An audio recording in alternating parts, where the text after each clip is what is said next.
اسلام نے تو ہمیں یہ بتایا ہے کہ جہاں پر بتوں کی عبادت ہوتی ہے، غیر اللہ کی عبادت ہوتی ہے، یا جو جگہ غیر اللہ کے نام سے منسوب ہو وہاں پر بھی ذبح نہیں کر سکتے. اتنی زیادہ اسلام کے اندر شدت ہے. ایک تو غیر اللہ کے نام کے علاوہ دوسرے کے نام سے ذبح نہیں کر سکتے ہیں، اور اللہ کے تقرب کے علاوہ کسی اور کے تقرب کی حیثیت سے جانور ذبح نہیں کر سکتے ہیں. دوسرا یہ کہ اسلام نے ہمیں یہ بھی تعلیم دی ہے کہ ایسی جگہ بھی جانور ذبح نہیں کرنا چاہیے جہاں پر عبادت ہوتی ہے غیر اللہ کی، بتوں کی عبادت ہوتی ہے، وہاں جانور ذبح نہیں کر سکتے. آئیے اس سلسلے میں ایک حدیث دیکھتے ہیں. ابو داؤد کی حدیث ہے 3313 نمبر کی. ایک صحابی ہیں ثابت بن ضحاک رضی اللہ تعالیٰ عنہ، وہ کہتے ہیں کہ ایک آدمی نے بوانا ایک مقام ہے، بوانا میں جانور ذبح کرنے کی منت مانی، نظر مانی. بوانا ایک مقام ہے، اس مقام پر جانور ذبح کرنے کے لیے اس نے منت مانی، نظر مانی.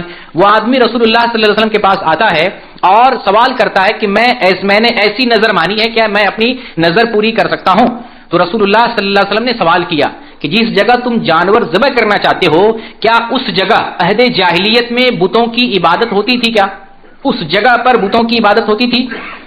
تو لوگوں نے کہا، صحابہ کرام نے کہا نہیں، ایسا کوئی معاملہ وہاں پر نہیں تھا، اس جگہ پر بتوں کی عبادت نہیں ہوتی تھی. پھر سیکنڈ آپ نے سوال کیا، کیا وہاں پر مشرکوں کا کوئی میلہ لگتا تھا؟ صحابہ نے کہا کہ نہیں، وہاں پر مشرکوں کا کوئی میلہ نہیں لگتا تھا. تو آپ نے کہا ٹھیک ہے، اپنی نظر پوری کرو. آپ نے 2 کوشچن کیا، کیا وہاں پر غیر اللہ کی عبادت ہو رہی تھی، بتوں کی عبادت ہو رہی تھی؟ اور دوسرا کوشچن، کیا وہاں پر مشرکوں کا کوئی تیوہار ہوتا تھا؟ یہ کوشچن پوچھنے کی کیا ضرورت پیش آئی؟ اس لیے کہ جس جگہ پر غیر اللہ کی عبادت ہو رہی ہو اور غیر اللہ کے لیے میلے ٹھیلے لگتے ہوں، وہاں بھی جانور ہم ذبح نہیں کر سکتے ہیں، تو غیر اللہ کے نام سے کیسے ذبح کر سکتے ہیں؟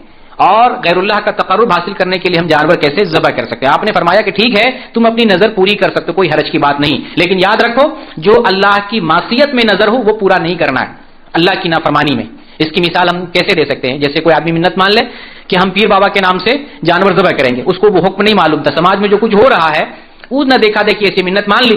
پھر کسی صحیح عالم دین سے فتویٰ پوچھا کہ میں نے ایسی نظر مان لی ہے کہ 11 ربیع الثانی کو پیر بابا کے نام سے جانور ذبح کروں گا، کیا میں یہ ذبح کر سکتا ہوں؟ تو جو صحیح عالم دین ہوگا وہ کہے گا نہیں، یہ اللہ کی نافرمانی میں ہے، اللہ کی معصیت میں ہے، لہذا ایسی نظر پوری نہ کرو.